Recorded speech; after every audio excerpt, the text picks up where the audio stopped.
is Matt Lightfoot, who's the production assistant.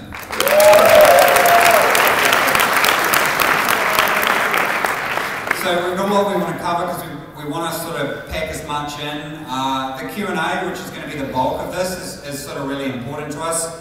We're going to be showing a lot of new stuff here, so we're quite keen to see what questions people have and get some feedback and things like that. So I guess without further ado, I'll rock into the demo and I'll kind of talk you through it. So this is the standalone at the moment. It's the current development build, so there's plenty that's sort of broken with it. One thing that we've been doing, those who are familiar with Armour 3 will know that the team on Armour 3 did a lot of work with the controls. And what we did is we borrowed a couple of the developers from Armour 3 and assigned them to our project and asked them, what would you do if you could do anything with the game? So we've been looking at things like the tactical pace and things like that so that you can actually go around. You'll notice that the weapon is currently pointed not at someone. So one idea we're playing with, and we're not set on it yet, is that you actually have to hold down a key to aim. So we're currently developing two systems. One of the systems is exactly how Armour 3 operates, with some different tweaks and improvements. And the other is this system, which forces you to hold down a key. The reason this is our currently favoured system is because we believe it will help prevent the sort of kill on sight mentality and things like that. So that's why this is kind of our favourite at the moment. And we've removed things like negative mouse acceleration and all that kind of stuff. So we're really committed to improving the controls, and there's been a lot of work done with that now. So the next thing I wanted to show was a lot of the work we've done with the inventory system. This is one of the areas that we spent most time on. I have to add a strong caveat now, which is we haven't had an art pass done on this yet. So are there any programmers out there in the audience? Yeah. Okay, so this is what art would look like in a game if you let programmers do all the art. So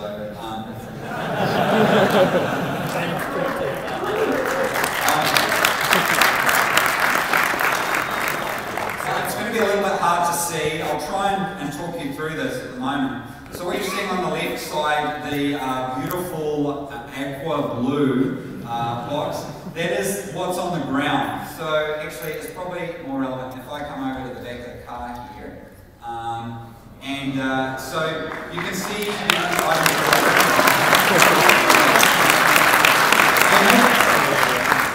maybe we don't need artists.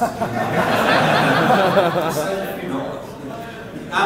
So Jurka is one of our programmers in the Czech Republic. Now, Jurka is a huge fan of online RPGs and stuff like that. He plays a lot of Lord of the Rings online. So he's been doing a massive amount of work on this.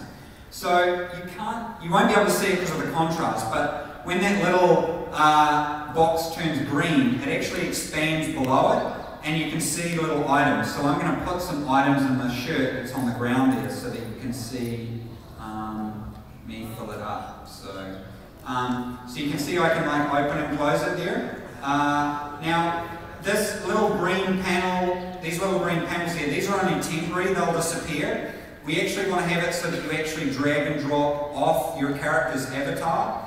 But that's, we haven't currently got that working, so at the moment we've got those little boxes. So I can drag that off, and I can actually drag the shirt on, and then all my items are in here. And then I'm going to drink.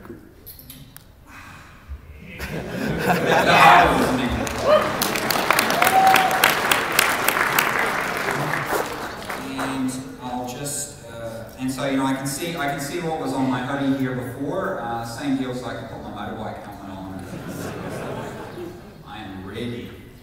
Unfortunately, this red check shirt, because this board's all random, so unfortunately this is one model that doesn't have a on-ground model, so we're just going to walk away from it. You guys, and actually I still have, I didn't pick up the hoodie. Oh man, like demonstration failed. Where are we? Hoodie. Okay, so I'll put the hoodie on, there we go. You'll see when I had a drink, I left behind a trash item. You can see it on the ground there beside the shirt that I don't want to show you. What happens happens, right? So we want to have you know, some little connections to the world so that you can actually go around and check on items and that. So if we look inside the hoodie here, I've found a defibrillator, but I'm a bit worried that it might be infected. So this is a very basic demonstration of what we're looking at doing with the crafting system. So the idea is, actually I forgot this, I can't do it on that. So I will find a can of beans. I've only configured one thing here. Can of beans. Let's see if I can find a can of beans. One time you hit one job and one job. Okay, so we've got some beans there and some more disinfectant. I might be able to disinfect it. So let's say I want to disinfect that. I can actually drag over. You can see the things I can't interact with. If I can interact, it goes orange. We're actually going to make the 3D model color change, so this is all quite just, you know, work in progress.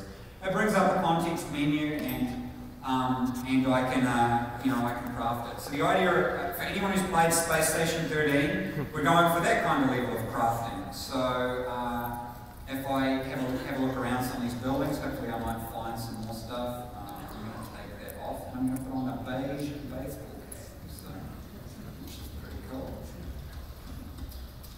So let's go inside this building and see what we can find. Wow, I didn't die. That's like a miracle. Progress right there. So I'm looking around here. I'm just going to go into first person because that's how it should. Right. Oh, look at that. There's a can of something. So we're avoiding CanGate, for all those familiar with CanGate, and so we're choosing like tuna Russian brands for this stuff. So I guess another thing I'll quickly cover off on is the quick action bar here. So I can put my weapon away if I just push the 1 key, and I can bring it back. So we wanted to give a lot more customization. So if I remove that, how do I do that? Yeah, like that. And then put it on this key. I can then push 5, puts the weapon away, run around, do my thing, and then push it out. So it's adding, yeah, you know, a lot more customization. We want people to be able to do, you know, change things and do the things they want. So let's open this door, and I'll show you something here. Oh, a floating can. Look at that. I swear I didn't do this before. Yeah, so a lot of it is going to be exploring the environments, looking around and trying to see if you can find stuff, and that's really a significant part of what we want to do. You know, have people actually scavenging for stuff.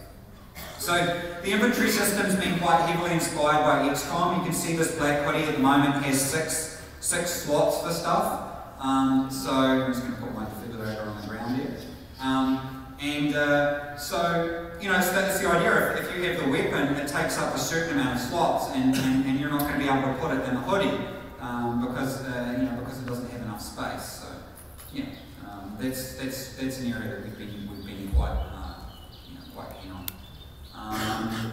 Yeah, so that's the loop. How are we looking for time? Got a lot to cover off on. That's good. So a lot of the interior work that we've done, there's a whole bunch of different areas. That's right, I should try and vault through there. So yeah, we've been putting in a lot of work trying to just make the controls feel a lot better. It's always fun for all involved.